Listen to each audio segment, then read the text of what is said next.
ایرو د مجمارا چاره سبه ده هزن پیشمرگه لکوبانی د درگاه مرشد پینار یکو گره ده کوبانی به ترکیه را در باسی پارزگاه روها بون تا که دورا در باسی هرما کردستان ببن پشتی که نزدیکی 5 حیوان لسر خاکنیگاریا کوبانی شرد کرن لدجی چتین اسلامی. خۆشببختین بەوەی کە ئیمڕۆ لە شاری کوبانی دیارە ئیمڕۆ کە 1970 ڕۆژە هێزی پێشمەرگە لە شاری کوبانیە ئێستا ئێمە ئەگەڕینەوە بۆ باشووری کوردستان دیارە ئیمڕۆ لە 28 چوارە هێزی پێشمەرگەی کوردستان ئەگەڕێتەوە ئەمەش ئێمە حەزمان پێی نییە بەگەڕانەوەکو هێزی پێشمەرگی کوردستان بەڵام ئەمەش ئیتیفاقیەکە لە بینی ئێمە بە خاکی تورکیا هاتوین ئەم ئیتیفاقیش لە بینی تورکیا و هەرێمی کوردستانە کراوە و بۆ ماوەی 3 مانگ کە ڕێدراوە هێزی پێشمەرگە بێتە ئێرەوە چونکە بە خاکی تورکیا هاتوین.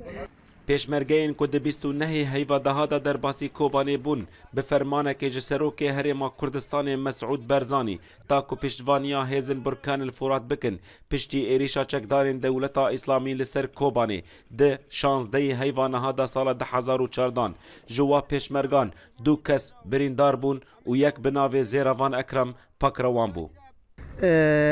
ئەم وەزبێ ئێمە زیاتر لە 2 مانگە خۆشبەختانە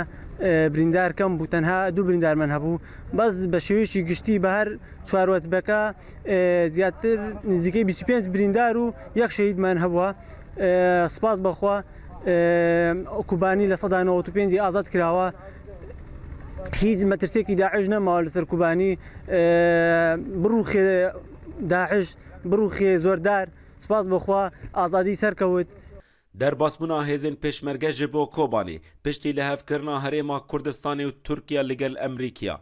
ترکیه ریدا و هزه تا کد سرخاکا ویرا لگل چکین خویی سوک و اورته در باس ببه لی بمرجو شرطین که او دخوازه لی پشتی ریزگار کرنا کوبانی و رو برکه مزنج گندواره و ایرو و اف هزا وگره ولات خواه پشتی که به ارکین خویی نتوایی لکوبانی رابون.